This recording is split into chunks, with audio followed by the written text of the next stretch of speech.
Hey, what is up guys? DRC3 here, back with another My Hero Ultra Impact video, and today we are going to be doing a VE Tower tier list for all the UR characters currently in the game for My Hero Ultra Impact. There are 65 URs currently in the game. Now you may have seen a video similar to this posted earlier. I took it down because I made a pretty big oopsie. When I was putting these characters into the tier list, I miscounted the technical hits on a lot of characters because I forgot to count the technical hits that like power down enemies and stuff like that. I only counted the technical hits that said when used in a successfully executed skill chain.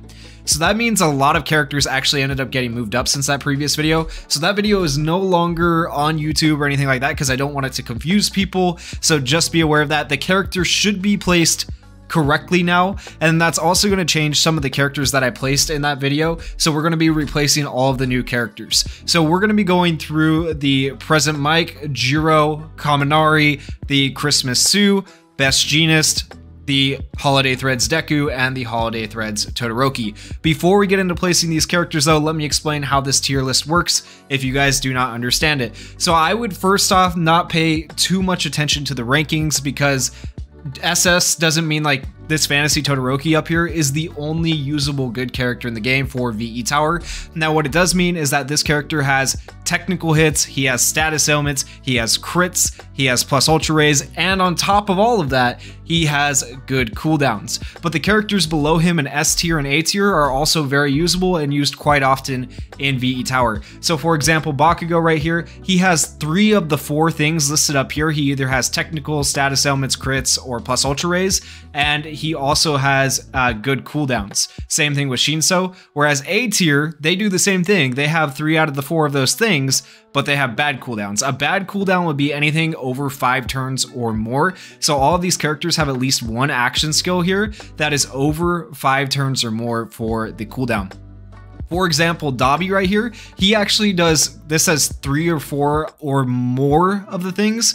Dabi does all 4 things. He does technicals, he does status ailments, he does crits, he does plus ultra rays, but because he has one action skill that is a 5-turn cooldown, he ended up here instead of up here in double S with Todoroki. Otherwise, I would say he is one of the best, if not like the second best VE Tower unit in the game.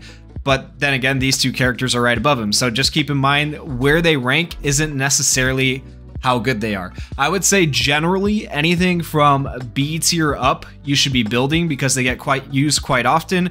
Anything from C tier down I wouldn't worry about as much, with the exception of one character in particular, which is Ida.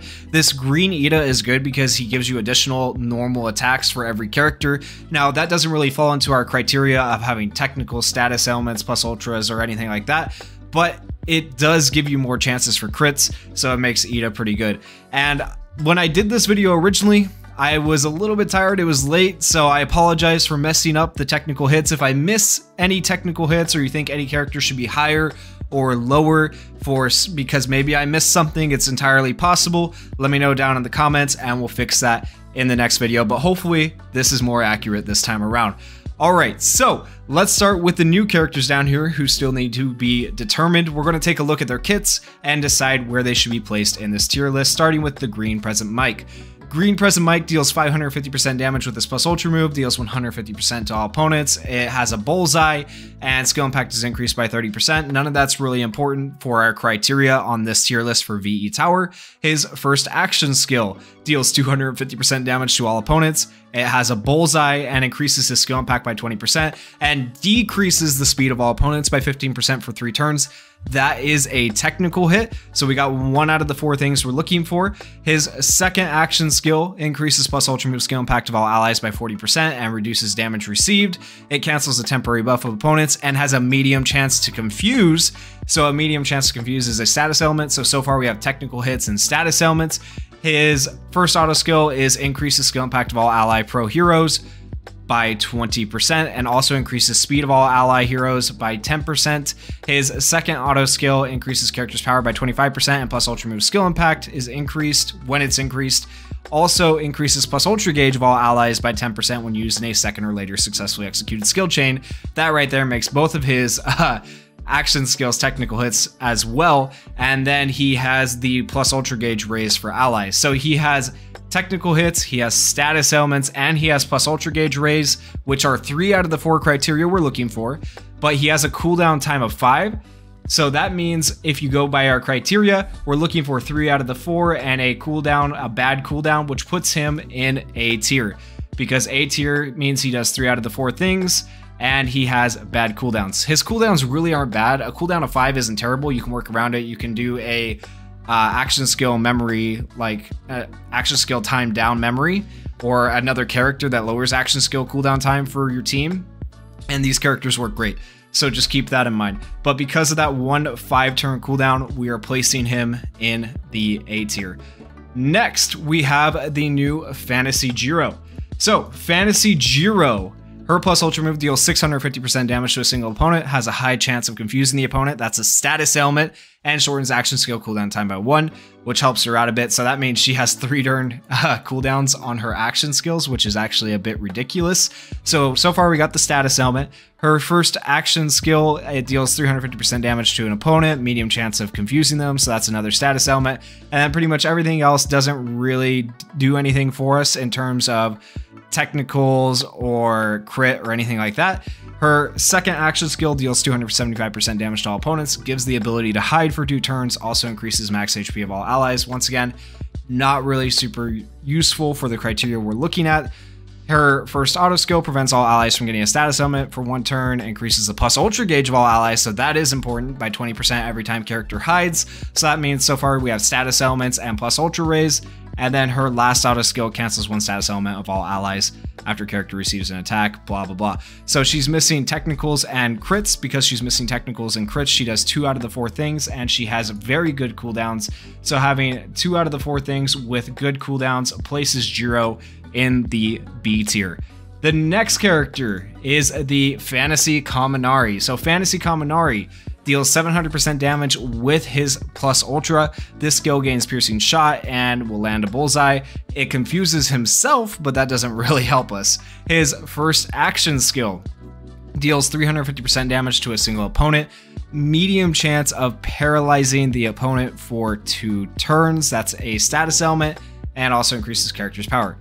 His second action skill increases character's plus ultra gauge by 50%. That's another thing we're looking for, so that's 2 out of the 4 things we're looking for. If character receives an attack within 2 turns, medium chance of paralyzing the opponent. When used in a successfully executed skill chain, restores HP, so there's a technical hit as well. That's 3 out of the 4 things we're looking for.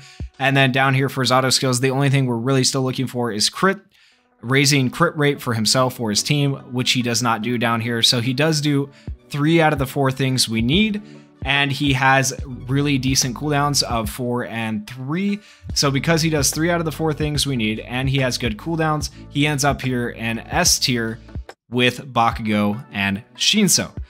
The next character we have to place is the new Christmas Sue. So Christmas Sue's plus ultra deals 650% damage to a single opponent, reduces damage to all allies by 20%, and increases her plus ultra move skill impact of all allies, which is all great, but not really a technical hit. Her first action skill regenerates HP of all allies by 10% for 2 turns when character is ecstatic, reduces damage to all allies by 20% for 3 turns, also increases speed of all allies by 30% for 3 turns. And then her second action skill deals 400% damage to a single opponent, makes all allies ecstatic for 4 turns when character is affected by damage down. Also decreases the opponent's power by 20% for 4 turns, which is another technical hit. So she does technical hit, and she makes characters ecstatic, which is plus ultra gauge raise. So she's doing 2 of the 4 things so far. And her first auto skill is called Flexible Thinking. When a wave starts, makes all allies ecstatic and decreases the power of all opponents by 25%, and increases skill impact, blah, blah, blah, for this one as well. So basically the same thing throughout her kit, where she has technicals and where she has plus ultra raise for your team. So she's doing 2 out of the 4 things, but with a relatively bad cooldown right there. So 2 out of 4 things with a bad cooldown will get her placed into C tier. The next character is the new Climax Battle Best Jeanist. This guy probably had the biggest jump since my last video where I messed up, and we'll see how far he jumps here. I think I had him in C tier before, but he's actually much higher than that. So his Plus Ultra gives the character the ability to overwhelm for 3 turns, deal 650% damage to a single opponent, high chance of binding, which is a status ailment. His first action skill is called Hanging Fibers. It deals 400% damage to a single opponent, low chance of binding, which is another status ailment, decreases the opponent's speed by 35% for 8 turns, which is a technical hit, and the skill lands a bullseye.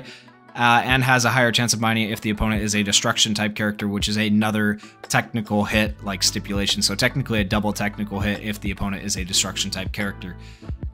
His second action skill is called Fiber Counter. It gives character ability to nullify normal attacks and the ability to counter for 2 turns, gives the character ability to cover allies for 1 turn, increases character skill impact by 25% for 8 turns, also reduces damage to character by 20% for 8 turns.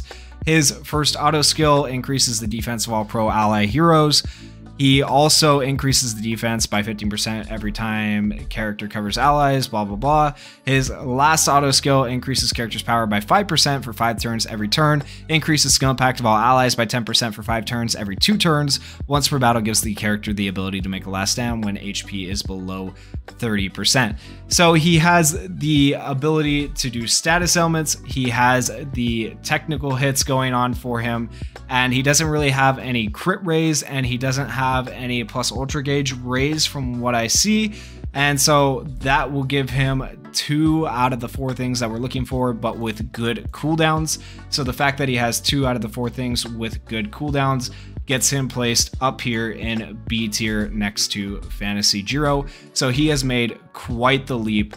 Best Jeanist is looking a lot better. I think I actually had him in D tier before. So yeah, going from D tier to B tier because I messed up with the technical hits makes a pretty big difference. So he is worth investing in.